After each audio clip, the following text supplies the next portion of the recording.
Lijep pozdrav svima i dobrodošli nazad na kanal Proizvodnja voća i povrća.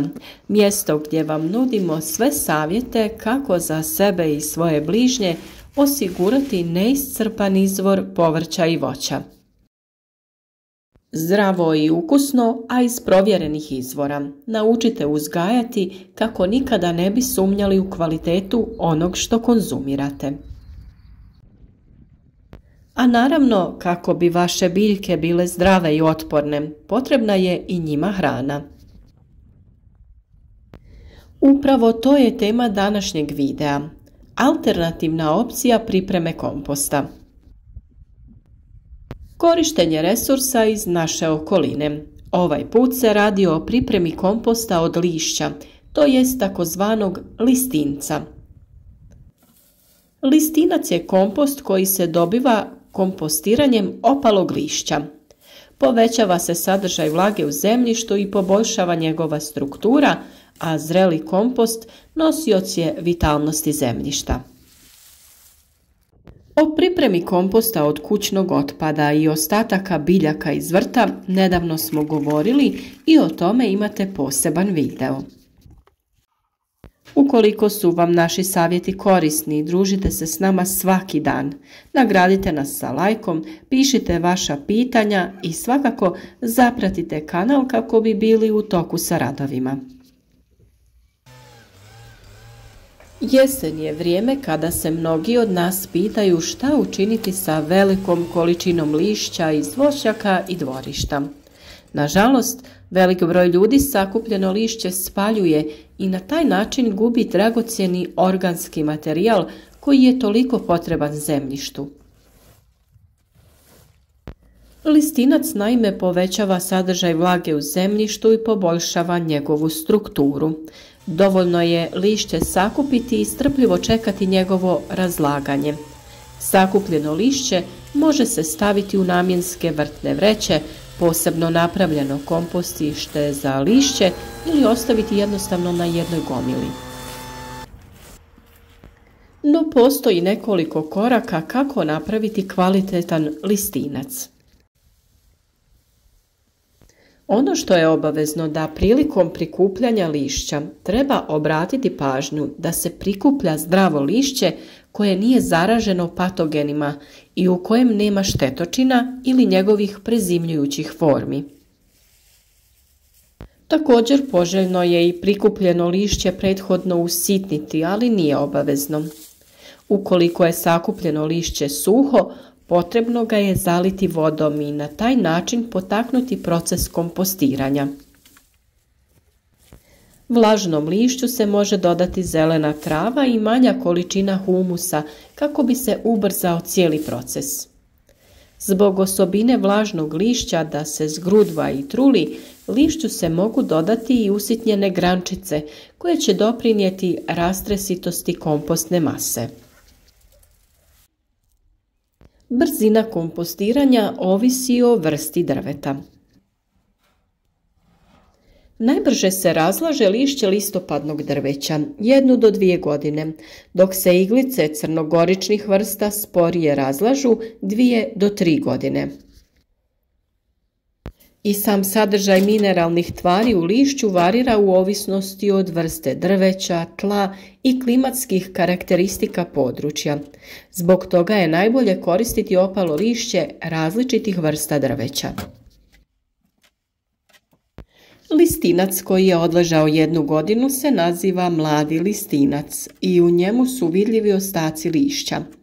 Ovakav listinac prvenstveno se koristi za malčiranje, a može se koristiti i prilikom sadnje stavljanjem u iskopane rupe ili kao gnojivo za travnjake. Vrlo dobro se pokazao kao malč u toku zime jer štiti biljke od smrzavanja. Ako ga koristimo kao prekrivač za golu zemlju, potrebno ga je u proljeće razgrnuti i omogućiti tlu da se zagrije. Ukoliko je listinac odležao 2 godine, tada je zreo listinac i predstavlja visoko vrijedno organsko gnojivo. Takav listinac je tamno smeđe boje i mrvičaste strukture. Koristi se i kao malč, ali i u mješavinama za sađenje rasada, cvijeća ili kao organsko gnojivo. No treba imati na umu da listinac od iglica četinača zakiseljava zemljište.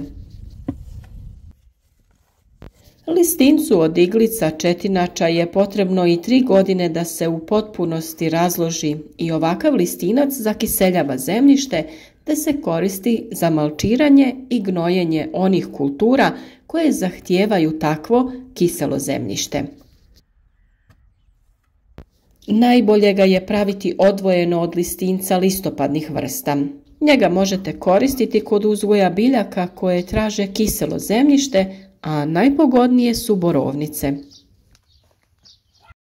Dobar je i ukoliko želite promijeniti boju cvijeta vaših hortenzija iz roze u plavu. Naime, kiselost zemljišta utječe upravo na boju cvijeta hortenzije.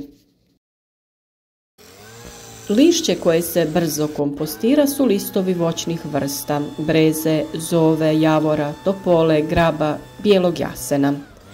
Lišće hrasta, bukve, oraha, četinjača te lišće prekriveno smolom je lišće koje se sporo kompostira.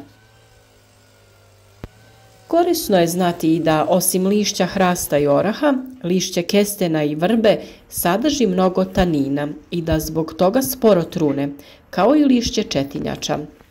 Listinac od oraha treba kompostirati samog i koristiti kao malč za suzbijanje korova, ali nikako u povrću jer može inhibirati rast povrća. Veličina kompostne gomile važna je za održavanje temperature i vlažnosti. Širina i visina komposta trebala bi biti od 1 do 1,5 metar. Ukoliko se kompostna masa osuši, potrebno ju je zaliti vodom, a ako je previše vlažna, treba dodati piljevine od listopadnog drveća. Za održavanje temperature i vlažnosti tokom kompostiranja vrlo je važna veličina kompostne gomile. Manja gomila će se brže isušivati, slabije zagrijavati i time će se usporiti kompostni proces. Obrnuto, ako je gomila veća, brže će se zagrijavati i razviti više temperature koje mogu uništiti poželjne mikroorganizme koji obavljaju kompostiranje. Sazrijevanje listinca je najbrže u ljetnim mjesecima zbog intenzivnog rada mikroorganizama. Ukoliko želimo ubrzati proces formiranja listinca, potrebno je nekoliko puta prevrnuti ovu gomilu. Kompostna gomila je inkubator mnogih biohemijskih procesa i razvoja zemljišne flore i faune. Zbog toga je zreli kompost upravo nosioc vitalnosti zemljišta. Da bi utvrdili da je listinac zreo, on mora imati tamno smeđu boju i miris na šumsko tlo.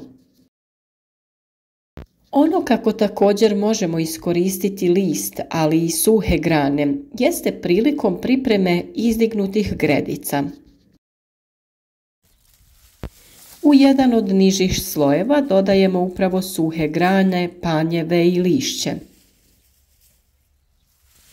Ono će s vremenom da trune i da se kompostira, samim tim dajući plodnost tlu u gredici. O pripremi izdignute gredice smo već dosta govorili, pa možete i taj video potražiti na našem kanalu. Sama priprema listinca nije kompliciran proces. Možda jeste malo dugotrajan, ali ne iziskuje prevelike napore i obavezu.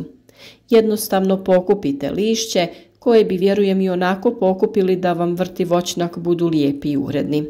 Stavljate to lišće na jednu hrpu i čekate da se raspadne kako bi obogatili vrtno tlo. Ukoliko ste prema našim uputama iz jednog od nedavnih video savjeta pripremali kompostište za miješani otpad, i u tom slučaju možete dodati lišće. Naime, sam kompost se pravi od dijela zelenog i dijela smeđeg otpada. U zeleni se ubraja trava i ostaci biljaka koji su bogati dušikom. a u smeđi ubrajaju se lišće, grančice i slama koji su bogati ugljikom. Kombinacijom svih tih materijala dobivamo idealno hranjivo za vrt i time zatvaramo jedan prirodni ciklus rađanja biljaka, plodonošenja, njihovog propadanja na kraju sezone i raspadanja u kompostu. Kako bi na kraju sva ta hranjiva vratili nazad u naš vrt. Kvalitetna prihrana je ključ zdravih i otpornih biljaka, pa ukoliko i vi želite biti što uspješniji, ostanite s nama i u narednoj sezoni. Predložite naše videe prijateljima i zajedno uzgajajmo biljke od sjemena do ploda.